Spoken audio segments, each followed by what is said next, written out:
everybody out there, you're tuned in to 91.8 The Fan. You're in my corner, and I have a returning guest in the corner. Would you like to unveil your not-so-secret identity? No! I think Okay. I'd let you do that for me because, like you're the host and everything, and I think that would be really, really great if you could do that for me, yeah. Well, it's, my honor. Pay no attention to what he said. All I'm going to do is get out of here. I didn't ask you. No, I want to do it. No, I'd let her do it. She's the host. Come on. Oh, give her a break. Come on. She's a professional. So should I, or maybe you want to work it out? I don't know. That one's up to you. No, don't do it. Yeah, go ahead. No, don't do it. Yeah, go ahead. Well, I can say we missed you, the wonderful Wally Wingert. Thank you so much for coming back into the corner. I don't know who those guys were. They just got on my phone somehow. It's a lot of crosstalk on this signal here. Well, we're talking to you through Skype, and maybe somewhere, on the interweb, somebody invaded. Who knows? Yeah, who knows? You just never know what's going on with this crazy NSA world of ours with all kinds of stuff being listened to and dropped in on and mysterious stuff. So, how are you? I am fantastic, and it's, I was really excited to get a chance to talk with you again, because I loved the first interview, and, the fans have been clamoring for us to talk to you again because you're in a project that both they love and that I love, called Tiger and Bunny. Oh, Tiger and Bunny, yes, Tiger and Bunny. Love Tiger and Bunny. Well, I have a confession for you. Tiger and Bunny spurred some sort of obsession that's kind of been a part of my life, and it's not what you're thinking. I love the show, but because of Tiger's hat, I got my own copy of his hat that I wear on occasion. I was like, it's so cool to wear anime type of things or inspired by anime, and that I have aren't one of so those actually blatant. too. They gave me one. It's actually not a bad hat. I've actually worn it at a couple of appearances. That's kind of cool. Well, what's nice about wearing it is you can literally wear it as like a fashion piece somewhere, right? Sure. And, yeah. if you go to a con, everybody's like, hey, I know that hat. But otherwise, it passes. And, now I have like fake Tiger and Bunny nails and some leggings and stuff that I can like wear, Wow. out and about, and I don't actually have to, go to cons for somebody to notice it. And I really love that. So thank you for that. Oh, yeah, I'm just really pleased that the show turned out really so well, and I think that was because of the genius of Jamie Simone, who was the casting and the voice director on it, who really had a pretty good idea going in of what actors he knew would probably be suited for these characters the best. And I was happy that he, asked me to audition for Wild Tiger, because I think he kind of had a sense that I could bring something to it that others maybe couldn't, because I knew that I didn't know that initially, but as we went on, I realized why they had probably cast me is that they liked improvisation. They liked some of the stuff, because, when Tiger's wearing the helmet, you can't really see his mouth, so you're kind of free to do what you want to. So I had some suggestions on how to change lines to make him funnier and make him sound a little more like his character, and they said, yeah, let's go with it. And a lot of the ad-libs actually made it into the final mix. And somebody from Studiopolis, the studio that does it, had actually sent an article about how this is crazy, how people in Japan are actually really embracing the English dub almost as much, if not maybe a little more in some instances, than their own native language, because of this, extra stuff that we threw in and the ad-libs and just how we kind of made it, more Americanized and just kind of had more fun with it, I think. So that was kind of an honor that they're embracing it over there. I thought that was really great. Yeah, that's fantastic. And not only is the casting great, but the show itself, like the premise of the show, lends itself very well to an English cast. I love the premise of the show. That's one of the things that made me want to watch all 26 episodes with my friends on a Saturday night, where I have a movie night every Saturday night. So after the movie was over, I said, hey, if anybody wants to stick around, I'm going to watch this thing called Tiger and Bunny. And people started watching from the first episode, and then pretty soon next week more people are saying, hey, you're going to run the second episode of Tiger and Bunny? You're going to run the third episode? So we actually made it through all of the episodes simply because people got a taste of the first one and said, boy, I really like this premise. And it is kind of a genius premise, and it's a great, tight 26-episode show with a lot of great action, a lot of great characters, and of course the acting on behalf of the American actors, I feel, is spot on. But then again, I'm partial. Well, I think what makes it stand out too is the fact that the main character, there's so much anime that releases nowadays, and the main character is like a schoolgirl or a schoolboy. And Tiger is not that, and I think that's fantastic. Yeah, and plus a lot of, as an American who's only casually interested in anime, I mean, I know it's my living, and that's part of the way I make my living, but I don't relate to a lot of it. It's just a little too bizarre in some instances for me. But this one, not the case. I totally got the premise. I totally embraced the characters, and it wasn't hard to follow. And I thought, well, this one I could actually get behind. I actually enjoy this quite a bit. So it was nice to see that there was some anime that I could embrace somewhere along the line, and I ended up enjoying it quite a bit, actually. I thought the story arc was great, and the writing was fabulous, and I wish they wouldn't have stopped the series. Bleach went on for 3 million episodes or whatever it was, and that just got bizarre. But Tiger and Bunny, I thought, why doesn't this continue? But apparently it just was doing so well that they said, we're not going to goof around with a series anymore. We're going to go straight to movies, because that's, I think, where our future lies. So they have 2 movies now, the Beginning and the Rising, and we just the Rising just came out in English here not too long ago, and took a look at that, and that was pretty good too. So yeah, I love the franchise.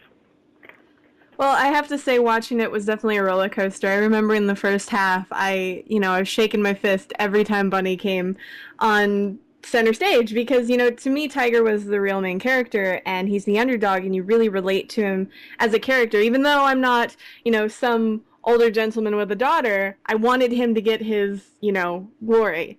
And so for the first half of the series, I was just like, no, Bunny, go away. Yeah. Well, I love the fact that he's like the Rodney Dangerfield of the superhero world. He gets no respect at all, and he's always got some sort of problem, or somebody's not respecting him, and somebody's calling him old, and he doesn't really feel old, and then he starts to, spoiler alert, lose his powers, and then all this stuff starts happening, and I'm like, boy, this guy just cannot really get a break, can he?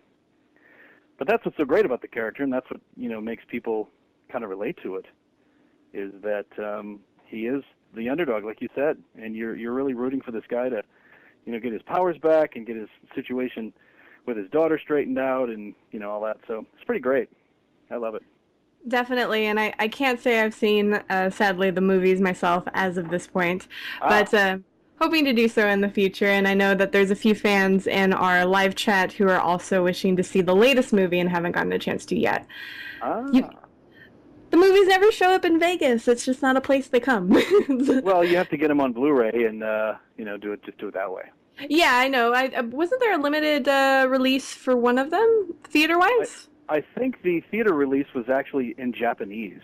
Oh, interesting. Because they asked us if we would want to go as a cast, and I said, yeah, sounds great. And then they said, well, never mind. We found out that it's not the English dub. It's actually in Japanese. I'm like, well, that doesn't really make any sense for us to go, because we're not the Japanese cast. So, but it would have been cool to see it on the big screen. But it just really didn't really make much sense for the English cast to go to a screening of the Japanese version, I thought. So. No, I agree with you. It just means that one day you can rent out a theater and invite all your friends, and bam. Boy, if only. Wouldn't that be great? So who knows? Maybe they'll make it happen. You never know. Well, I think that the focus of Viz Media on Tiger and Bunny is that they want to get people to their Neon Alley website to download it from there, which is, I think, their version of Hulu. Yeah. And, download all the... Sorry, I'm putting stuff away in my drawer. You can download all the stuff there and watch it on the internet like you kids do nowadays. But I still, like to buy it on Blu-ray and show it on my system here for my friends, and I still buy a ton of Blu-rays, and I don't watch anything on the computer or anything streaming or any of that stuff. It's not. I can't even get a YouTube video to load right on my. It seems, it's gotten a little bit better, but I don't know. I would hate to be right in the middle of a cool movie and then have buffering. It's like, what, really? So I don't know. I'm not sold on the whole movies over the internet thing yet. I can understand that. I mean, I tangible. like owning things. I like Yep. tangible things. Me too. I'm very much like that for video games. You know, everybody trades in their video games, and I have video games from back on, you know, the first Nintendo Oh, that sure. I've kept this entire time just because I'm like, no, I don't want to give this away for 10 cents. Yeah. Because as soon as I give it away, I'll want to play it. And I'm sure with Yeah. movies, as soon as I sell this movie or let my friend borrow it, I'll want to watch it. So. Well, there were some movies that I did clean through my collection once and give them to the DVDs for Vets organization that collects movies for veterans hospitals, so guys can have something to watch as they're recuperating. And I said, oh, sure. So I blew through a bunch of stuff, and but they got stuff like, you know, Death to Smoochie, and, you know, the first Hulk movie, and some of the other stuff. So they're not getting really great stuff, but who knows? Maybe somebody will get something out of it. So, yeah. Well, you know, it's always good to give to charities and organizations like that. So Oh, kudos to absolutely. you. Yeah. Yeah. But I will say, you know, the fans are also really excited because you're in a show that, you know, my brother's kids watch, which is Sonic Boom. Oh, yeah. Love Sonic Boom. And well, your character in that is really, really funny. You know, you're kind of everywhere in that one. So could you explain a little bit about your character and your role in the show? Sonic Boom is a cartoon based on, of course, the Sonic the Hedgehog franchise, and specifically some of the more recent video games. There was a character that was created in one of the video games that, again, I think it was Jamie Simone that suggested me for the part, because this character named Cubot, who was one of the two evil robots created by the main doctor there, the main bad guy, Dr. Eggman, he had a little problem with his computer chip, and he couldn't really settle on a personality. So he didn't really have one personality because of this computer chip thing happening. It was skipping around. He was becoming all these different people. He was becoming like a New York cabbie, and he was becoming a cowboy, and he was becoming a pirate, and he couldn't figure out who he was. And then they decided, well, that joke has run its course, so let's have him just be Cubot. What is his real personality going to be? And I think the suggestion that I received from the producer was, we want it to sound a little like Barney from The Simpsons, but not drunk, just dumb. So, okay, I think I can do that. So he's not drunk, like that, and swearing. But Cubot is kind of the Stan Laurel of the Cubot and Orbot. He's the Stan Laurel. I mean, they're both, Laurel and Hardy were great in that they were both dumb, but Ollie didn't know that he was dumb. Stan did know he was dumb, and Ollie knew he was dumb, but Ollie was dumb but didn't think he was dumb. So it's the same kind of thing with Orbot. Orbot thinks he's really smart, but he's really not all that smart. And, of course, Cubot's just blatantly kind of an idiot, which is really funny. And so it provides a lot of opportunity for some slapstick and for some really silly humor, and we're having a great deal of fun with it. And again, occasionally we'll do improvs, but the writing, Bill Freiberger and company, the writing is so good that we don't really need to do many improvs because it's all there on the page. So then they also have me come in and do additional characters like Willie Walrus, who's basically Rodney Dangerfield. Hey, good to see you, Willie Walrus here. Nice to see you. Hey. So there's him, and there's I think the tribal leader of the Gogobot tribe. Yeah, this guy who sounds like this. Yeah, our babies don't need to eat. That's okay. You can have our food. It's fine. So there's him, and then just a bunch of other characters that they throw at me from time to time. It's a lot of fun. Well, now, out of sheer curiosity, is that show recorded separately or together? Well, we'll record it together when possible. They always like to have Cubot and Orbot together, at the very least. And sometimes it will be a full group read. But Dr. Eggman, who's played by Mike, he lives in New York. So I just don't know that he gets to L.A. ever for any of this stuff. They record him from New York. So that's a little bit of a problem with, but it's not a problem with, modern day technology, because they just have him in via what's called ISDN on a super high quality phone line. So we'll hear him in our headsets, but there will be a delay, and we just never see him. So any group sessions that we've done with him have been, of course, via ISDN. But mostly, Tails and Sonic and everybody's mostly together, which is kind of great. Yeah, that one I was really curious about because I would assume you'd be going, back and forth with Orbot and Cubot would be going back and forth in the booth, but you never know. Sometimes they record separately because they find it easier. So. Well, you can really tell, I think, when, unless the voice direction is really super good, in, for example, Family Guy, that sounds like a cohesive show because the producers have a really good idea of how the overall song is going to sound. So they have each instrument, basically voice actor, i.e., come in and do their part, but they can hear in their head how it's going to all fit together once all the pieces are there. So sometimes, though, they don't have that luxury, and we have to kind of punt with people recording separately, and especially those shows that use a lot of celebrities. Celebrities just aren't readily available for this sort of thing, so they have to record their stuff separately. And when you put it all together, sometimes it just sounds like a train wreck, and it's just like, wow, I know these characters are all together in the same room because they're drawn that way, but it just does not sound like they have any sort of cohesiveness or chemistry going on amongst them at all. And I've actually read reviews of certain things, certain direct-to-DVD movies and other things that's, and that's the main criticism is, wow, this made the voice acting sound like nobody was in the room at the same time together. And people notice that. They can pick up on that stuff. So it's, I think, the Garfield show, we recorded ensemble. In the early days of Family Guy, we recorded ensemble. Avengers, Earth's Mightiest Heroes, we recorded ensemble because that really is the best way to do it. And they call that the radio show. So you're basically doing a radio play until the animators get a hold of it and put the picture to it. But doing a radio play with only 4 of your 13 characters is always difficult because they got to plug those guys in later. So it really is best under optimum circumstances to have your entire cast there taking their turn at the mic and interacting, because you'll come up with really amazing last-minute stuff. Colleen O'Shaughnessy, who played Wasp in Earth's Mightiest Heroes, Avengers Earth's Mightiest Heroes, and I was Hank Pym, Ant-Man. And we had some great scenes together that really play really well when you see it on camera, when you see the cartoon, that just probably would not have played that well had we recorded separately.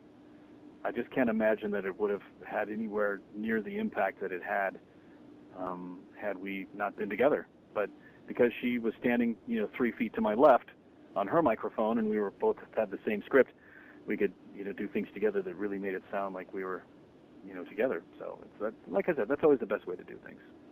And I'm sure you develop some sort of chemistry too, where you both, burst out laughing or somebody makes, a mistake and then it turns into this big joke for the rest of the recording.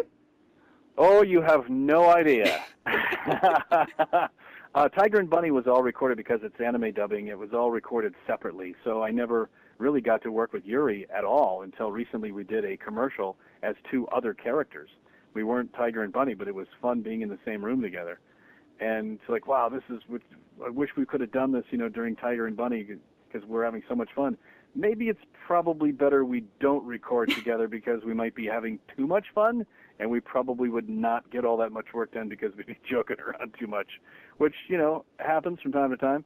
But there was Rick Wasserman, who was Thor in Avengers Earth's Mightiest Heroes, and I'd never met him before, but we just kind of bonded, and he's a great guy. I love that guy, and we just would crack each other up constantly. And he's Jewish, so he called me Antman. Antman, and he'd do this old rabbi voice that was really funny. Antman, and we called Tony Stark Iron Man, like Goldman, Antman, hey Antman, how you doing today? It was pretty great. And you get when you get that number of really clever, creative, insane people together in a room, I would not want to be a voice director because you got to ride herd on all these guys and, focus, everybody focus. I don't know how Jamie Simone does it because he gets some really crazy, wonderful people all in the same room. And sometimes he's dealing with a cast of about 10 or 11 or 12 at the same time. And wow, when everybody's trying to out character voice each other between takes and crack each other up and see who's the funniest, it sometimes can get a little chaotic. But Jamie, for example, keeps it all together really well. And Mark Evanier too on the Garfield show. When you got Frank Welker, Greg Berger, Stan Freberg, the late Stan Freberg, June Foray, Audrey Wasilewski, myself, and a couple other people, Fred Tatasciore, all in the room, it gets a little nutty, especially with Welker, who's insane, delightfully insane. He's probably, I would say, not probably, he is the greatest living voice actor presently. We've lost a lot of the greats, but he's probably the greatest living voice actor that we still have around, just in the terms of the amount of stuff that he's done and the things that he's accomplished and all this. So when he opens his mouth and starts doing this crazy stuff, the room just falls silent because you're in for a really great show. Well, no, that's fantastic. And not to sound ill-informed, but is the voice director for Sonic Boom Jack Fletcher, or is it somebody else? That is Jack, yes. Jack Fletcher is the voice director for Sonic Boom, and he's a great guy. He comes down from San Francisco to direct, and he's a very patient, quiet, tolerant guy, and just lets kind of the voice actors play, and he'll give you choices on how to do different things, and you always know that you hit a nerve when you did something and you see Jack laugh. If you make Jack laugh, you're well on your way to having that be the take that's in the final mix. I freaking love him. We haven't gotten a chance to talk to him in a really long time, but and it's a very rare chance we actually get to talk to directors. But he stands out as one of my favorite director interviews. Yeah, no, he's terrific because of his background he's done all sorts of stuff. He was involved in San Diego and theater, and he's done theater productions, and he's directed theater, and he's an actor, and he's really, really very, very diverse. And I think that he almost kind of, when he's doing the voice directing stuff, I'm kind of feeling like he's slumming a bit. Hey, Jack, you slumming? You're in with us again today. What? No theater productions, no big stars to work with. So yeah, he's really great. I love Jack. Concerning video games, so I don't get attacked with pitchforks and all that fun stuff. We got a chance to talk to you about the first Batman game when it came out. And it was so funny, in the first interview, I actually didn't know you were the Riddler because they didn't have a cast list out for the game. The game was brand new, and most people hadn't even gotten to the end of it. And I remember that's how you started the interview. But obviously, there's been several games since then, and I just want to ask how the ride's been. It's been awesome, not only beginning to be part of the Batman, franchise, which I've loved since I was a kid, and now to be this incredible, amazing character. But it's been just fun going in and seeing what new words we're going to have to look up on, thesaurus.com or whatever, because the writer who does this stuff is a genius and comes up with all these crazy words that you would just never, use in regular conversation. And yeah, Amanda Wyatt, the director, and me, and some of the studio engineer guys, and some of the other producers, like, what does that even mean? So, okay, we have to take 5 and look this up. So, like, okay, do you have a pronunciation for it too? Okay, yeah, okay, that's how you pronounce. Okay, good. So we have to figure out how they're pronounced, what the word even means, and what context it's used. And so the guy who's writing this stuff is really, he really kind of is the Riddler. He's really good at this. I wouldn't be surprised if he wears little glasses and sits in a dark room and types this stuff up and giggles as he's doing it. So it's been an amazing ride, a lot of fun. Well, that character must be so fun because, sometimes you don't have the character model. Sometimes it's on tapes or sometimes it's on something else. So I assume that you can just improv away for a lot of it, or you can really, really put your personality into it and make it so believable and real. Well, the improvs are at a minimum during that game because the writing is so good. You don't want to ruin kind of the cadence of how they've presented the character, how the writer has presented the character. But occasionally there are some things that I would just move around in the sentence, like say this part first and this part, last. And other than that, we don't really futz with it much because it's pretty genius the way it is. It's there on the page, and it makes my job a lot easier, except some of the combinations of words that they throw together gives my tongue a little bit of exercise because some of them are tongue twisters. But if I can wrap my tongue around him, it's fine, and it ends up working out pretty well. I just can't, imagine that he isn't super fun to play in the booth because, he's so bipolar. Like, that's the best, word for him.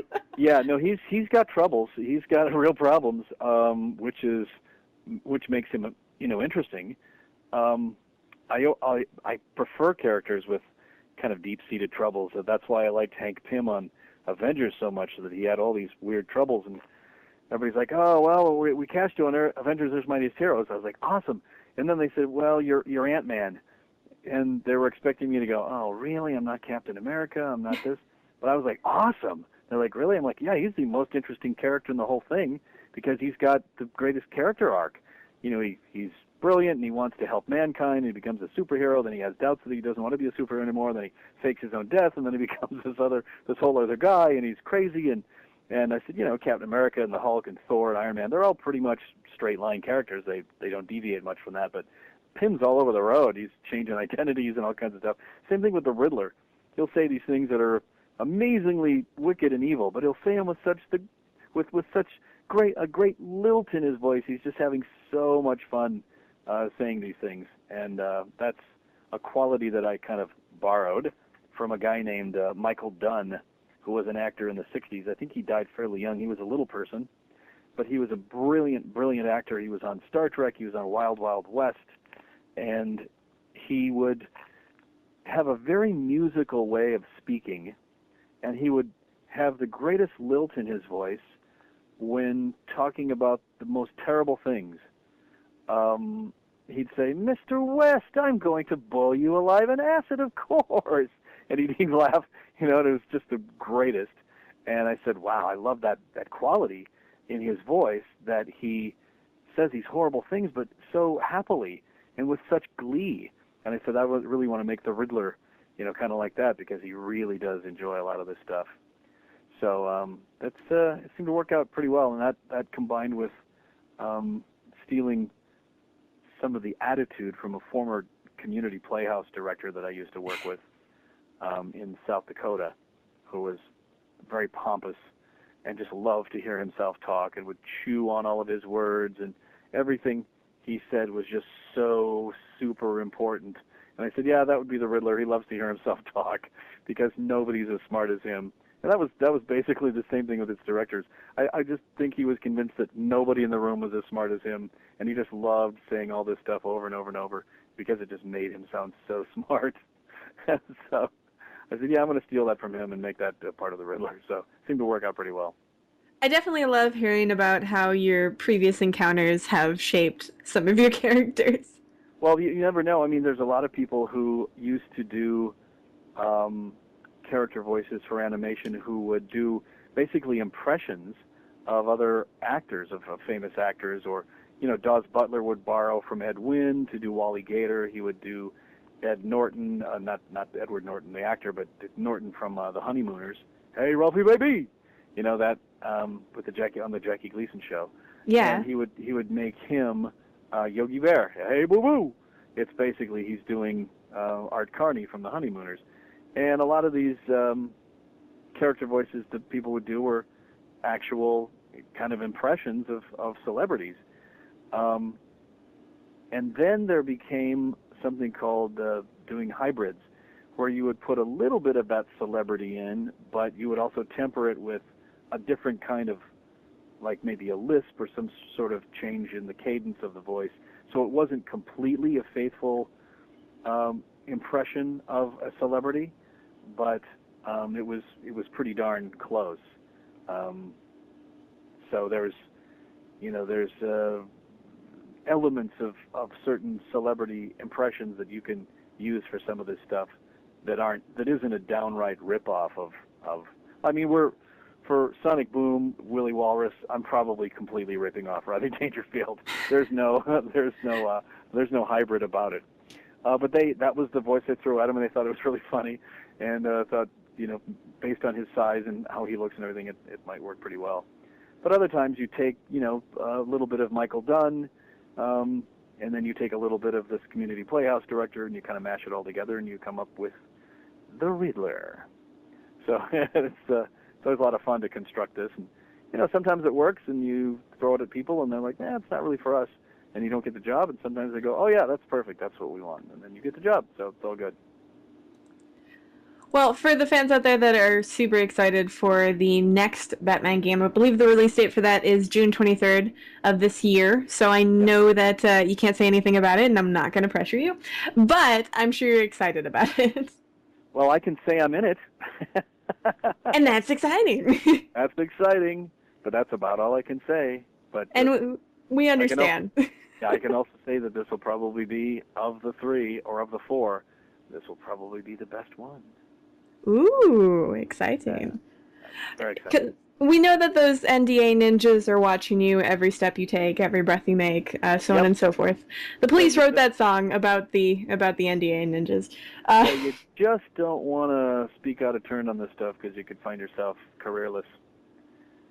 So you just want to really make sure that everything is in compliance with the NDA that you've signed. So it used to be, I was just commenting the other day to somebody, so it used to be you'd work on stuff and you'd say, yeah, what are you working on? I'm doing this, doing that, doing that.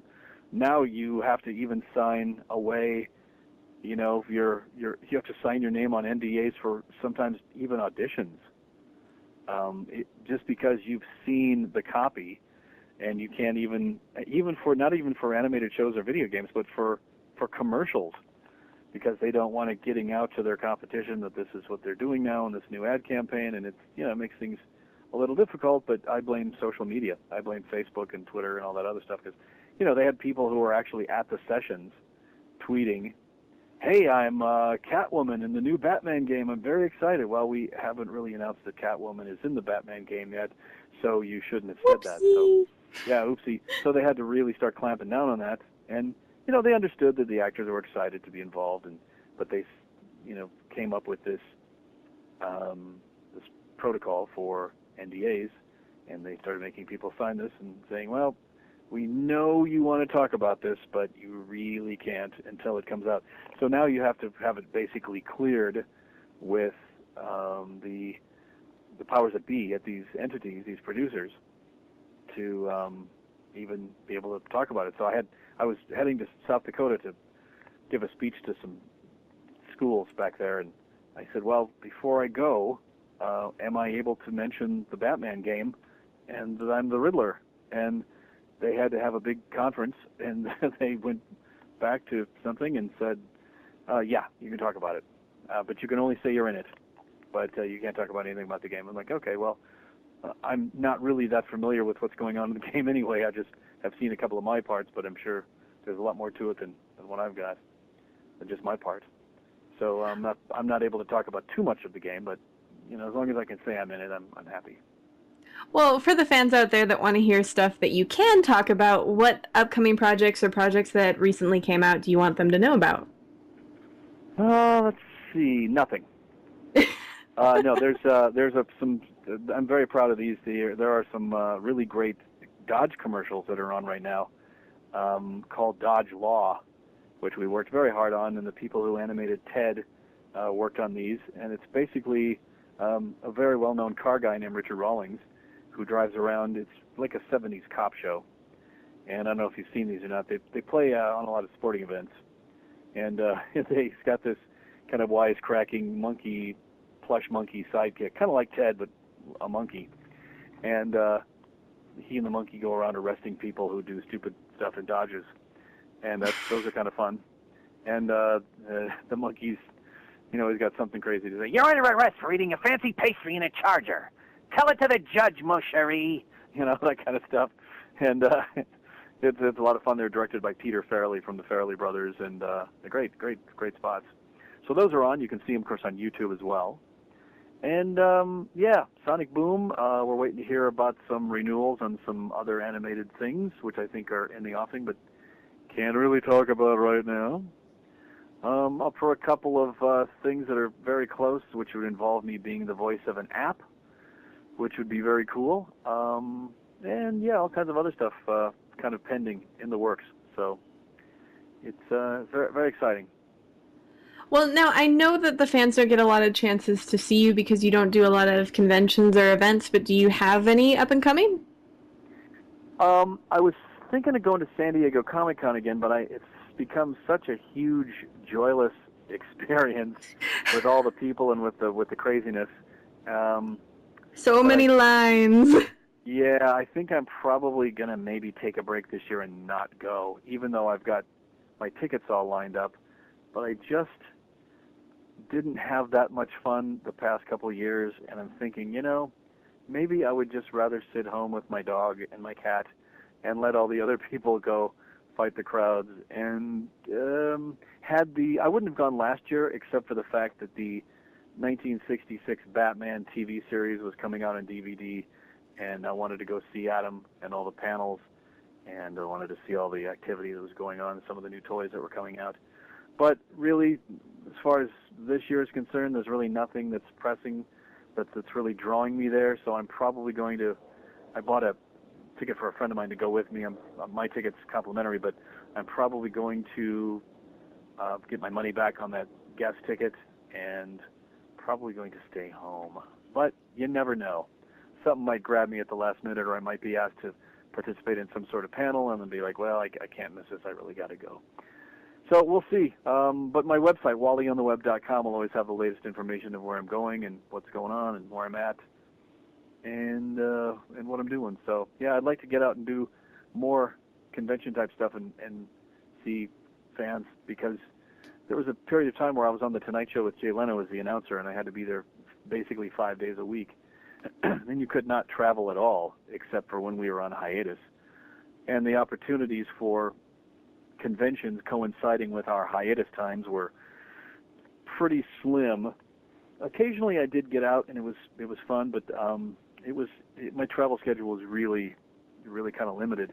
Well, now that has been over for a year, I was kind of thinking the other day, I think I might like to kind of travel around a little bit and go to some of these shows. My problem with getting to some of these shows is I don't like to sit at my table. They give you a table to sit there, and I never charge for my autographs, so I have a problem with that. I'm like, well, you're not going to make much money because I don't charge, for my autograph, so I'm not really sure what you want to do. But when I get to these conventions, I want to go shop, and I want to go around, and I want to go see things, and I can't just sit at a table and sit there. It's not really very much fun. So I got to kind of embrace that whole sitting at a table and signing thing, and chill out and just do my thing if I'm going to go start doing that. But yeah, I do want to get to some of those in the future. Well, I do know that a lot of con chairs or con staff do listen to the show, so maybe you'll get a call. Yeah, that'd be awesome. You can email me through wallyontheweb.com and tell me what you got going on, and it sounds like a lot of fun. And certain parts of the country I haven't been to yet that I would really like to get to, and if it all can coincide with a convention, even better. And yeah, like I said, I'm free and easy now with that. I don't have that 5-day-a-week thing. And the other stuff that comes and goes, the other voiceover stuff, I can kind of work around now. I can, they're able to reschedule some of the stuff based on time away, if you're taking a vacation or whatever. But, the Tonight Show, that was every day you had to be there at 3:30 for the 4 o'clock taping. There was no exceptions. You couldn't phone it in. You could not be there. You had to be there. So, yeah, it was a great job, and I loved having it, but I also love having the freedom of being able to go out and see people. So I'd love to do that, because there's probably some Sonic fans and some Riddler fans and some Avenger fans and some Garfield fans and some other fans, Bleach fans, who are probably out there. I always find it to be a really good time meeting people like that. I've gone to a couple things. Convergence in Minneapolis is one of my favorite ones. A lot of really great people back there. And, yeah, pretty much any time I do these, I have a great time. So I'm looking forward to doing more. And it's always fun to meet young, beautiful women at these as well. I'm always on the lookout for that. So that's another reason to get out there and go to those conventions.